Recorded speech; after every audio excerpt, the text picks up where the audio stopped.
Bonjour à tous, merci à Klinkenberg d'avoir organisé cet événement et merci à vous tous pour votre présence ce soir. Donc moi je m'appelle Nicolas, je suis un des cofondateurs d'Octave et voilà, donc Octave, qu'est-ce que c'est? Alors nous on est une jeune entreprise belge, une scale-up belge active dans le secteur de l'énergie et en fait on se focalise, on développe une expertise dans deux domaines très complémentaires. Le premier, c'est le développement de systèmes de stockage d'énergie par batterie. Et le second, c'est le développement de ce qu'on appelle un EMS. Donc, c'est un logiciel qui va optimiser les flux énergétiques de nos clients. Donc, un logiciel d'optimisation énergétique. Alors, avant de rentrer dans le vif du sujet et de vous expliquer tout ça, je vais présenter brièvement Octave. Donc, on est une jeune scale-up belge, comme j'ai dit. On est une vingtaine aujourd'hui dans l'équipe. Il y a d'ailleurs Valentino et Emmanuel qui sont ici aussi dans la salle. Aujourd'hui, donc on a la chance d'être backé par quelques investisseurs. Et puis aujourd'hui, on a un portefeuille d'environ 55 MW d'assets flexibles qui sont contrôlés par notre EMS et environ 90 MWh de solutions de stockage, de capacité de solutions de stockage. Alors, dans ma présentation, je vais vous parler de deux choses. Dans un premier temps, je vais faire un peu une introduction du sujet, vous expliquer pourquoi les solutions de stockage sont intéressantes aujourd'hui. Et ensuite, dans un deuxième temps, je vais vous parler des solutions qu'on propose, du coup des batteries et de notre EMS. Alors, le premier point, le premier constat, c'est qu'en fait, aujourd'hui, on se rend compte que les prix sont, voilà, en tout cas sur le marché spot, le marché gros, de plus en plus volatile, de plus en plus variable. Et ça, c'est évidemment dû à la forte pénétration des énergies renouvelables sur le réseau. Et donc, quand il y a beaucoup de vent, beaucoup de soleil, il y a vraiment un afflux d'électricité peu cher sur le réseau et ça se traduit par des prix d'électricité qui sont très bas. Et à l'inverse, le soir venu, quand il y a plus de soleil et pas forcément beaucoup de vent, là, ce sont les centrales à gaz qui prennent le relais pour sécuriser l'approvisionnement en électricité et ça se traduit par des prix qui sont beaucoup plus élevés, en tout cas sur les prix spot. Et donc ça, évidemment, on se rend compte que c'est une aubaine pour les solutions de stockage où on va pouvoir stocker l'énergie lorsqu'elle est bon marché et par ailleurs aussi décarboner, parce que ça veut probablement dire qu'il y a beaucoup d'énergie renouvelable sur le réseau. Et on va pouvoir la restituer plus tard dans la journée lorsque les prix sont plus élevés pour éviter que le site doive tirer cette électricité du réseau. Donc encore quelques mots par rapport à ces prix variables et volatiles. On se rend compte, on constate en fait qu'il y a plus en plus d'heures où les prix sont négatifs sur l'année. Donc ici, on a les chiffres pour 2023 où il y avait 222 heures sur l'année où les prix étaient négatifs, où du coup les gens étaient en fait payés pour consommer cette électricité, tellement qu'il y en avait sur le réseau et que les gestionnaires voulaient s'en débarrasser. En 2024, on a battu le record de 2023, c'était au-delà de 400 heures sur l'année où les prix étaient négatifs. Et en 2025, l'année n'est pas encore finie. Je sais qu'on a battu le record de 2024, j'ai pas le chiffre exact en tête, j'aurais dû regarder juste avant. Mais voilà, on voit vraiment que c'est une tendance qui est là et qui va rester. Et voilà, c'est dû à cette transition énergétique et à cette intégration massive d'énergie renouvelable intermittente sur le réseau. Donc ici, une des solutions, c'est le stockage d'énergie. Le deuxième constat, c'est la congestion structurelle dans les réseaux de distribution. Et donc ça, c'est dû à la forte électrification de la société. Donc si on regarde ce qui se passe du côté de la demande, voilà, on assiste à une électrification massive, une installation de bornes de recharge de voitures électriques, de pompes à chaleur, la digitalisation de la société de manière générale. Ça nécessite énormément d'électricité et ça génère des pics de courant sur le réseau. Et c'est en fait un vieux réseau qui a été dimensionné il y a plusieurs décennies et qui n'a pas été conçu pour faire face à ces pics de puissance que l'on voit arriver aujourd'hui. Et donc ça, c'est un peu un des problèmes de la transition énergétique, et dont on ne parle pas souvent, c'est qu'en fait, il faut aussi massivement investir dans le réseau pour accompagner cette transition énergétique. Alors ici aussi, c'est une aubaine pour les solutions de stockage, parce qu'on va pouvoir, en fait, optimiser le profil énergétique du client, lisser au maximum son profil énergétique, pour éviter des pics et des pointes au niveau du profil de prélèvement du client. Donc en fait, les GRD sont très conscients de cette problématique et sont en train de revoir aussi toute leur tarification. Auparavant, en fait, les coûts de distribution, c'était surtout une fonction du volume consommé, du volume d'énergie qu'on avait prélevé sur une période. Aujourd'hui, on voit composante capacitaire qui est de plus en plus importante. Donc, on a surtout des pénalités en fonction des pointes mensuelles. Et ces pénalités, ou cette composante capacitaire, évolue année en année, en fait. Et donc, en fait, on doit surtout payer en fonction du pic maximal qu'on a consommé sur le mois. Et donc là, de nouveau, si on arrive à avoir un profil d'électricité qui est le plus lisse possible, ben, ça va se traduire par une facture d'énergie qui est plus optimale. Ce qui est intéressant en Wallonie, c'est qu'en fait, c'est la 11e pointe du mois qui compte dans la facture d'énergie. Et donc, en fait, on a un tout petit peu de marge d'erreur. Donc, si même une fois on se loupe et on n'arrive pas à décharger la batterie, par exemple, lorsque toutes les bornes sont sollicitées et qu'on génère une grosse pique, c'est pas grave tant qu'on y arrive la deuxième fois et la troisième fois, parce que c'est la 11e pointe qui va vraiment définir quelle est la pénalité qui sera appliquée. Voilà. Voilà, donc ça, c'est les différents constats, et on voit que voilà, la flexibilité est vraiment la clé, et qu'il y a vraiment un besoin en fait, de stockage d'énergie sur le réseau pour accompagner cette transition énergétique. Alors, qu'est-ce qu'on vous propose chez Octave? Alors, on vous propose en fait une combinaison de notre système de stockage, notre batterie, avec notre logiciel d'optimisation, notre EMS, qui a été spécialement conçu pour fonctionner sur nos batteries. Donc, on vous offre vraiment une solution clé en main qui fonctionne. Et cette batterie, elle va agir sur deux volets. Dans un premier temps, on va générer des économies sur votre facture d'énergie. Comme je l'ai dit, par exemple, en optimisant votre autoconsommation, si vous avez une installation solaire, on va stocker le surplus pour l'utiliser plus tard. On va lisser votre profil de consommation. On va pouvoir aussi jouer sur les tarifs, la variabilité des tarifs. Si vous avez une tarification dynamique, on va pouvoir absorber l'énergie lorsqu'elle est peu chère et décarbonée et la restituer à d'autres moments. Donc, c'est tous des leviers sur lesquels on va pouvoir jouer pour diminuer votre facture d'énergie. Et dans un second temps, on va utiliser en fait cette batterie comme un placement financier avec laquelle avec ces batteries, on va pouvoir faire du trading d'électricité en quelque sorte et participer à des services auxiliaires qu'on va proposer aux gestionnaires des réseaux de distribution et aux gestionnaires des réseaux de transport pour équilibrer le réseau électrique. Et donc, en fait, on va générer un flux de revenus supplémentaire pour le client. On va, en fait, louer une partie de la capacité au gestionnaire des réseaux qui va utiliser la batterie pour rééquilibrer son réseau. Et en échange de cette mise à disposition d'une partie de la batterie, on va recevoir une rémunération supplémentaire.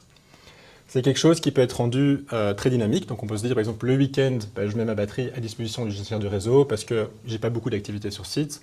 Et la semaine, je vais utiliser la batterie pour stocker mon énergie solaire et lisser mon profil de consommation parce que j'ai beaucoup de bornes de recharge qui sont sollicitées, par exemple. Alors, au niveau du hardware et des solutions qu'on propose, on a une gamme de batteries qu'on vous montre aussi ici sur les différents posters. Alors, notre produit phare aujourd'hui, c'est l'Octave One. Donc, c'est une solution de stockage par batterie extérieure d'une capacité de 215 kWh et qui est avec un onduleur de 100 kW de puissance. Et donc ça, c'est intégré avec notre EMS, évidemment. Donc c'est une solution clé en main avec le pilotage de la batterie. On offre des garanties de 6000 cycles sur 10 années de fonctionnement. Ce système-là, c'est un système qui est avec un refroidissement par air, donc il y a un système d'HVAC. Le deuxième système, il est très similaire, sauf que là, c'est un refroidissement par liquide, avec une capacité légèrement supérieure de 233 kWh. Et ensuite, pour des vraiment plus gros projets, on propose des solutions dans les conteneurs. Donc ça, c'est pour des capacités plus importantes, de 1 MW à 5 MWh. Alors, quels sont les points forts d'Octave? Donc ici, il y a 4 éléments que je souhaite mettre en avant. Donc, dans un premier temps, en fait, on fait un monitoring très détaillé de la solution. Donc, on va récupérer toutes les données qui sont de la batterie, donc toutes les tensions des cellules, des modules, les températures également. Avec toutes ces données, on va étudier le comportement de la batterie, on va comprendre comment ces cellules se dégradent au fil du temps.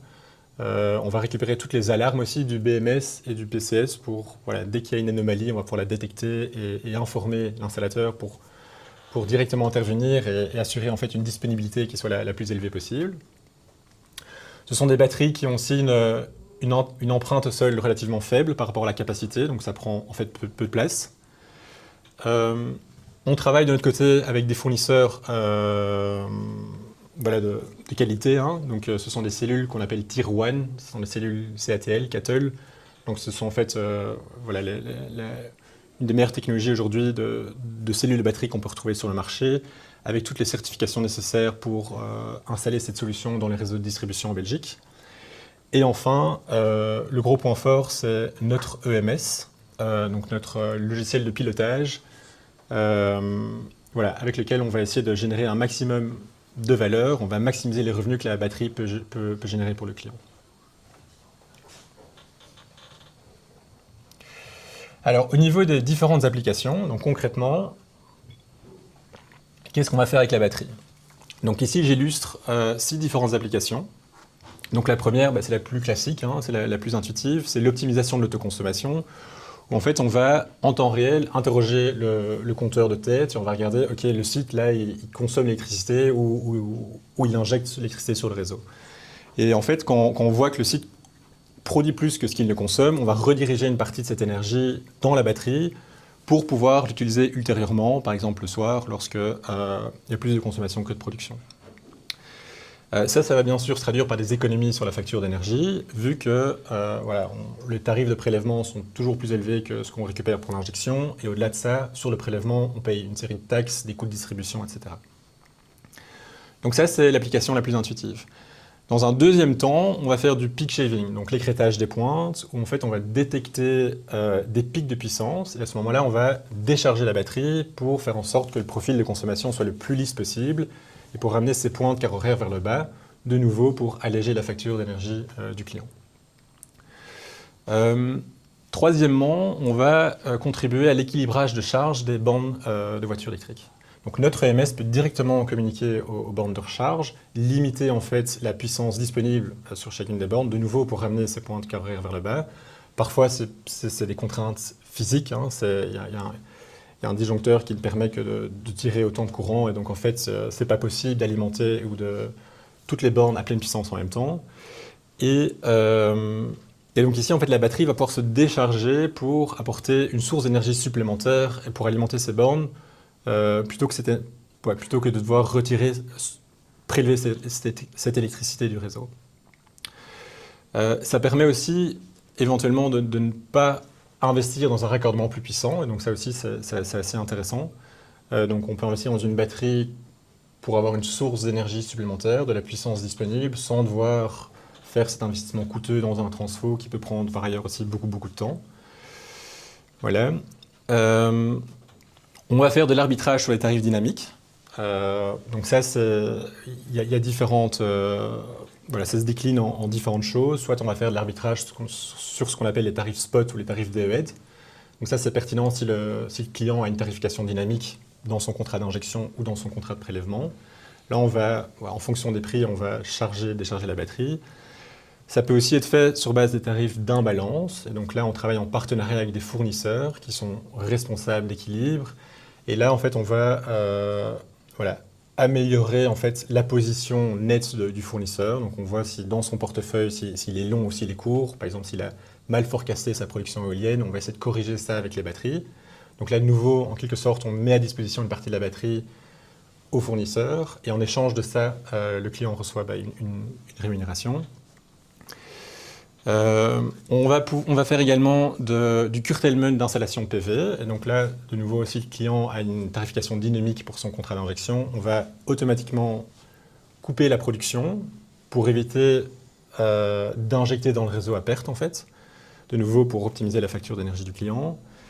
Et finalement, on va aussi offrir des services au réseau. Et donc ici, comme je l'ai mentionné précédemment, en fait, on va mettre à disposition une partie de la batterie aux gestionnaires de réseaux de transport, et il y a en Belgique. Donc ça peut être fait même avec des batteries qui sont connectées dans les réseaux de distribution.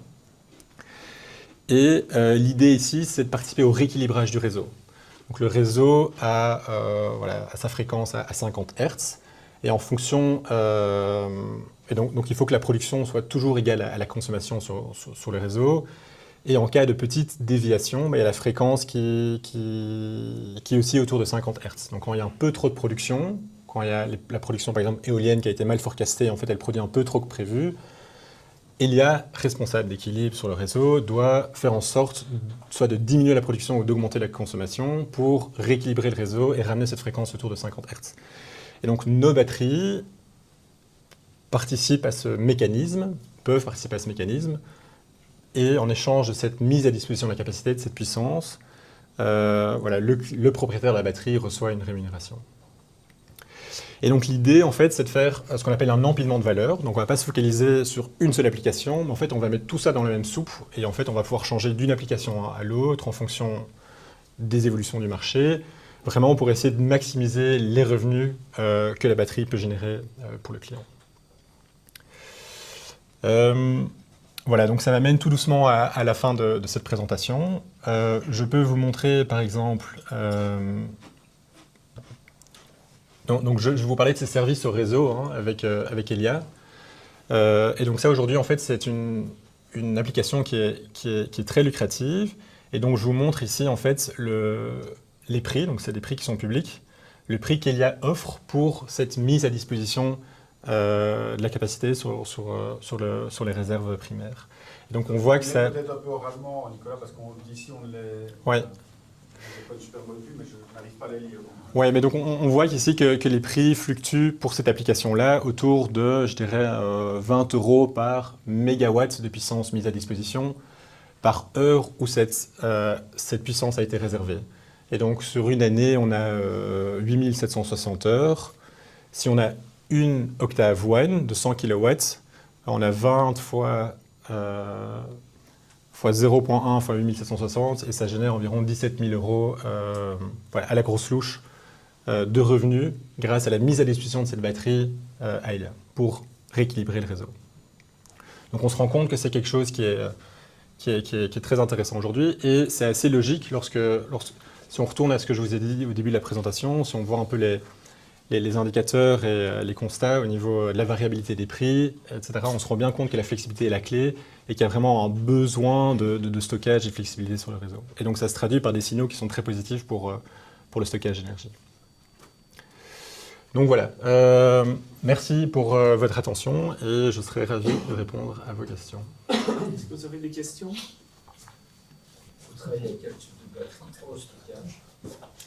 Donc les différentes batteries, voilà, on vous les montre ici, je peux les reprendre sur la présentation.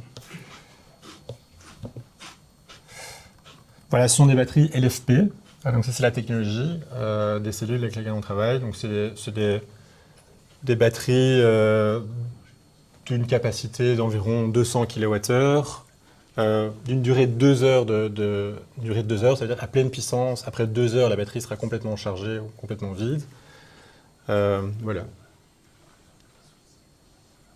Est-ce que vous avez une taille critique d'installation? Vous dites ici, ok, il y a moyen de gagner 16 ou 17 000, mais c'est une batterie ou il y a une taille critique où on dit, mais non, il faut au moins 500 kW, il faut au moins 1 MW avant qu'Elia ne veuille bien intégrer ça dans son réseau. Ouais.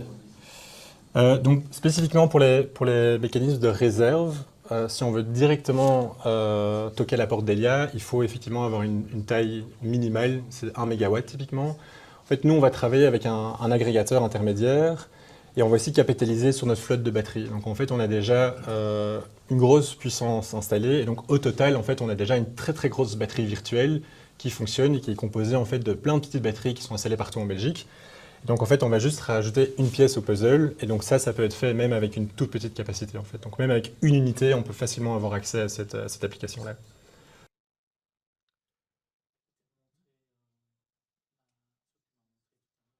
Ah oui.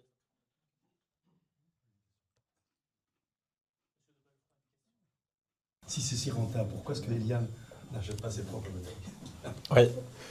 Et donc Elia, en fait, c'est le gestionnaire des réseaux haute tension, et en fait, ils ont un monopole, donc ceux qui gèrent toutes les lignes haute tension, et eux n'ont pas le droit d'investir eux-mêmes dans des assets, en fait. Donc ils doivent contracter cette capacité à des entreprises, à des fournisseurs, etc. Donc en fait, les rôles sont bien différenciés, donc eux n'ont pas le droit de faire eux-mêmes ce service-là.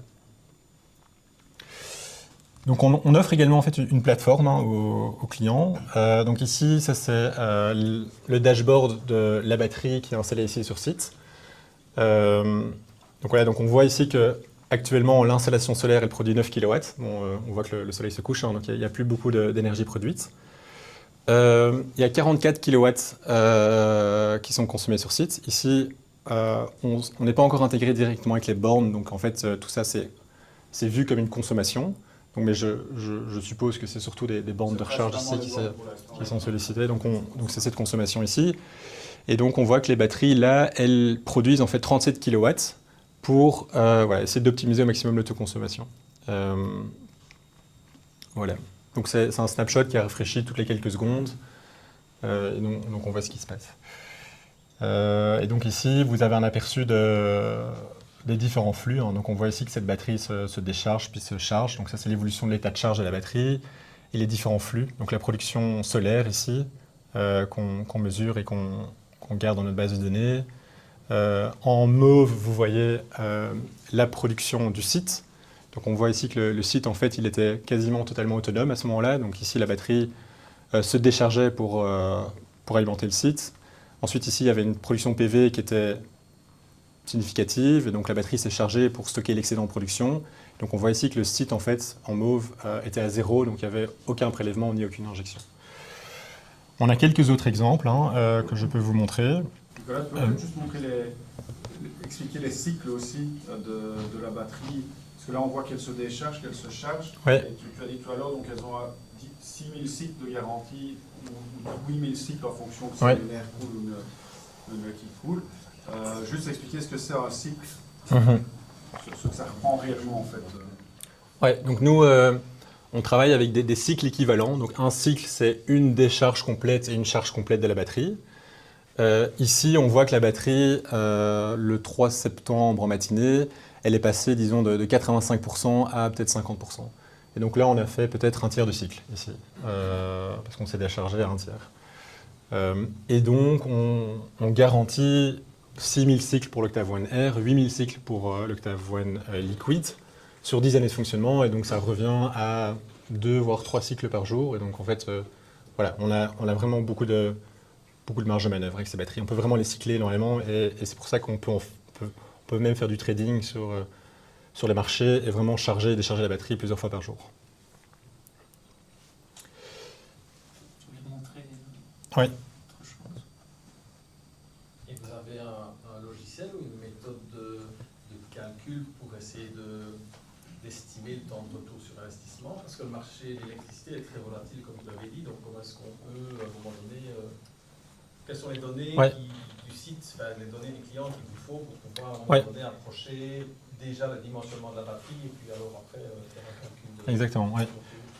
Et donc, on a développé un outil en interne pour essayer de calculer le retour sur l'investissement d'une batterie sur base de données historiques. Donc, on va regarder, on prend les données du site, par exemple, sur 2023 ou 2024, et on va regarder la situation sans batterie, la situation avec batterie, on va regarder quelle aurait été la valeur générée par la batterie si elle avait été installée sur site cette année-là. On a besoin des données du site, de prélèvement, d'injection. On a besoin des infos sur le contrat d'énergie pour voir à quel prix vous consommez, à quel prix vous réinjectez. Et avec ça, en fait, on a tout ce qu'il nous faut. Et on simule différentes configurations de batterie. On regarde laquelle est la plus avantageuse, en quelque sorte. D'accord. Mais c'est juste les consommations, mais c'est quand même avec le profil de consommation, je suppose. Oui, donc on a vraiment besoin des quarts horaires sur toute Oui, l'année. c'est ça. Donc on fait vraiment une étude détaillée, quart d'heure par quart d'heure. On va regarder à quel moment la batterie se charge, elle se décharge. Donc on essaye de faire le scénario le plus réaliste possible. Ouais, donc il faut déjà que le client ait vraiment un compteur électronique depuis quelque temps. Ce serait mieux. Il faut un compteur AMR, effectivement, et il faut pouvoir... c'est important de pouvoir récupérer les quarts horaires, effectivement. Voilà.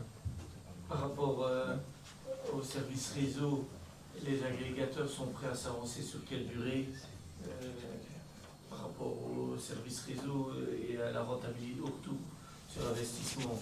Parce que c'est quand même la plus grosse rentabilité, c'est le service réseau, tant que maintenant, au jour d'aujourd'hui. Mais sur combien de temps est-ce qu'ils sont prêts à garantir quelque chose?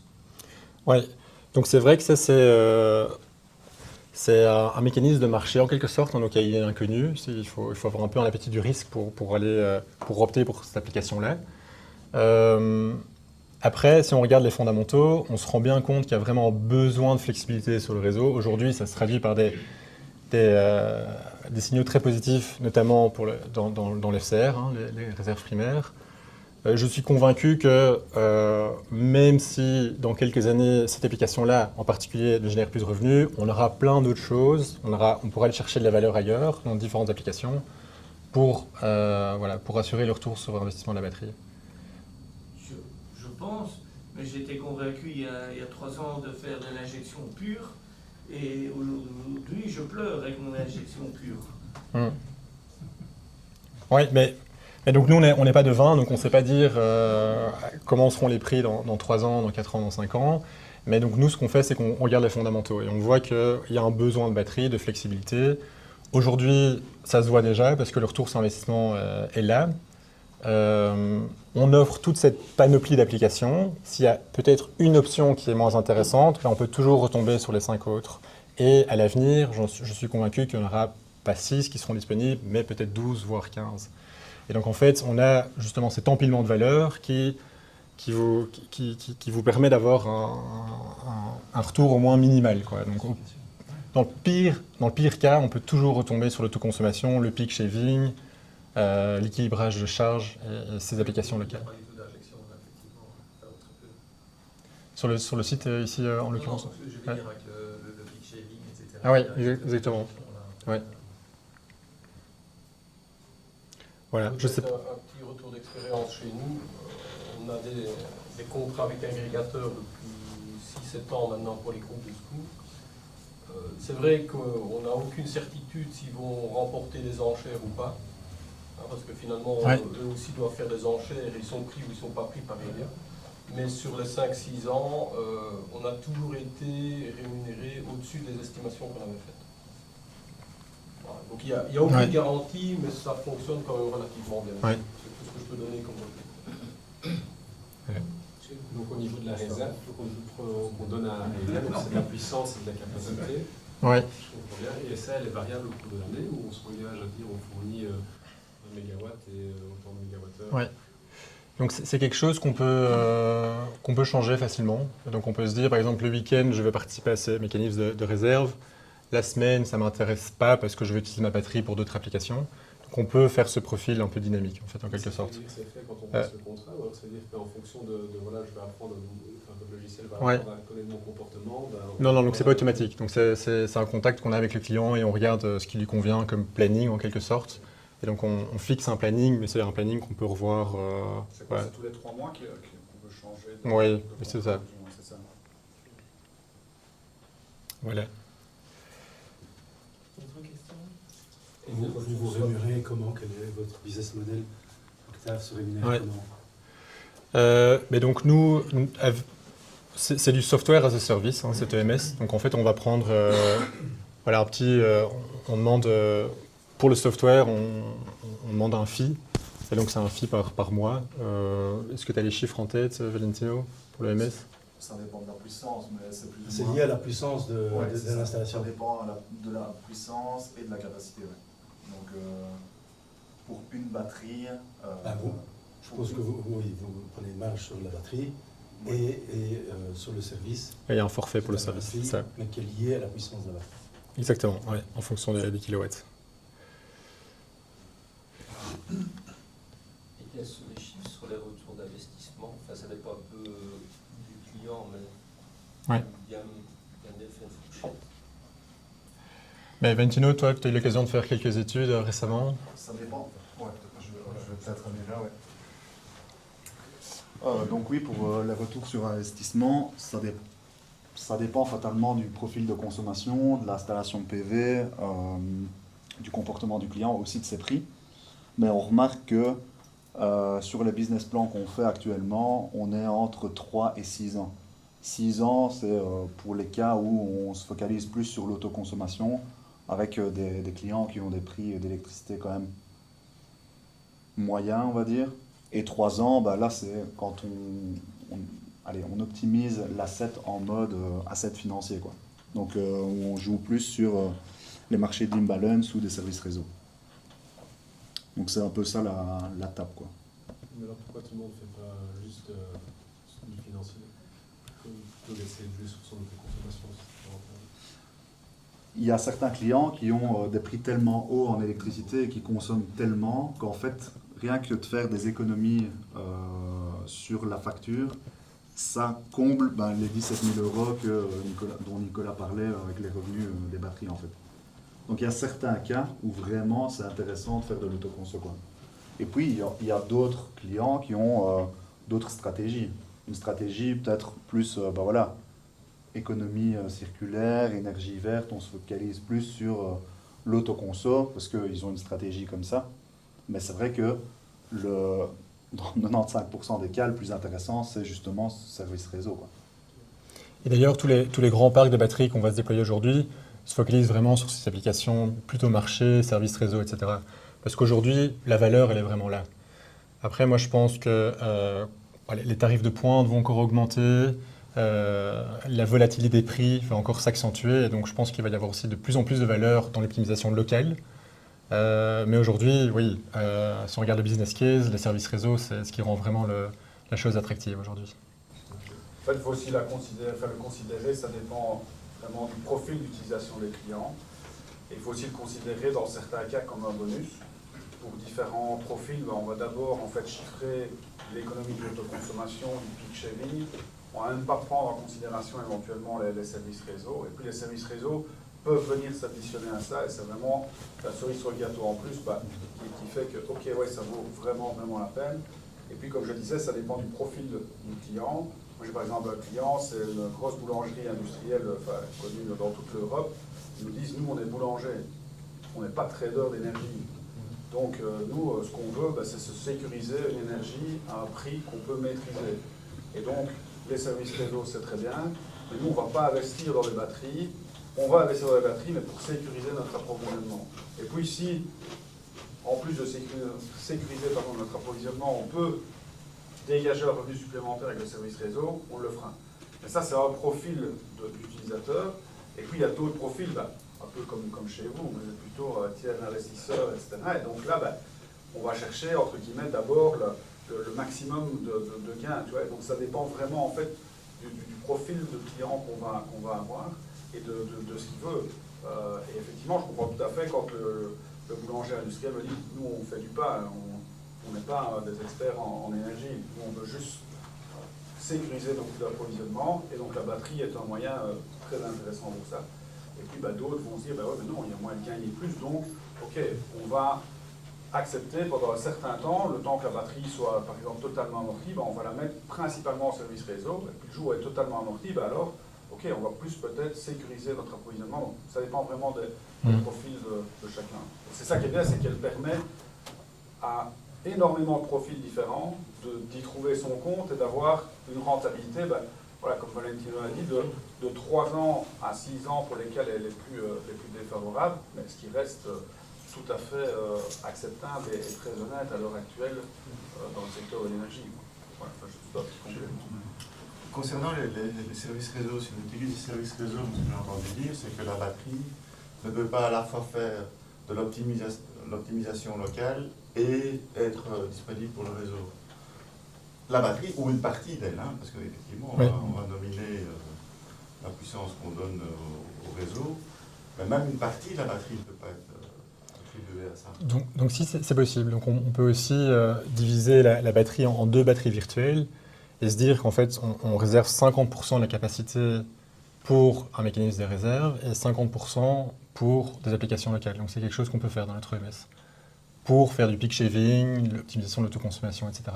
Donc c'est flexible dans le temps, mais c'est aussi flexible au niveau du volume, en fait. En FCR up-down. C'est en FCR up-down, oui, c'est ça. Mais donc ça dépend des mécanismes de réserve, mais pour certains mécanismes, nous on a un accord avec Centrica où on peut effectivement à la fois faire une optimisation de l'autoconsommation et faire des mécanismes de réserve. Donc c'est possible. Alors ici un petit exemple d'une batterie qui a fait du FCR aujourd'hui. Et donc on voit aujourd'hui qu'en fait le réseau était très stable, et donc cette batterie en fait elle a quasiment rien fait, mais si on regarde en fait les flux de puissance, elle a un peu réagi, quoi. Donc elle était tout le temps en train d'osciller autour de 0, et tantôt elle se chargeait légèrement, tantôt elle se déchargeait légèrement en fonction de la fréquence du réseau. Parfois, il y avait des petites pointes, quand il y avait des déviations peut-être un peu plus élevées.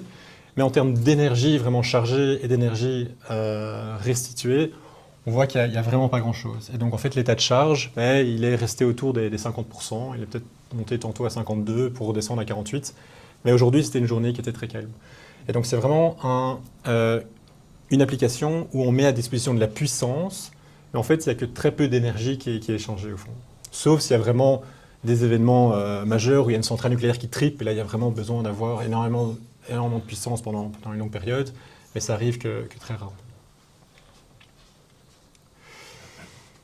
Donc voilà, ça m'amène à la fin de la présentation. Merci à vous. Pour ceux qui le souhaitent, donc nous proposons de venir voir la batterie qui est de l'autre côté du bâtiment. Basile, Maxime vont vous accompagner et Nicolas ouvrira même la batterie pour vous montrer un peu de quoi c'est constitué. Je vous remercie pour votre écoute et pour votre venue chez Kinkenberg. David et Jean-Marc reprendront le relais pour vous partager la vidéo qu'on vient de prendre aujourd'hui. Au cas où vous aurez raté une partie de la présentation. Et on est là aussi pour... la présentation était très bien, merci à toi Nicolas. Parfois peut-être un peu technique pour quand on n'est pas dans le secteur, notamment par exemple quand on parle d'imbalance, etc. Tout le monde ne sait pas nécessairement ce que c'est. Donc rassurez-vous, on est là aussi pour vulgariser tout ça. Et donc on va vous envoyer la vidéo de la présentation. Et si vous avez les moindres questions, on est là et on peut venir refixer un rendez-vous chez vous et redonner des explications. Et c'était très très bien, mais effectivement c'est technique. Quand on n'est pas dans le métier, c'est parfois compliqué de tout comprendre et c'est logique. Donc on est là aussi pour vous rendre les explications, essayer de vulgariser au maximum les différentes applications de la batterie et ce qu'elle est capable de faire. Okay. Merci à vous. Ouais. Merci, tu prends le lead. Merci.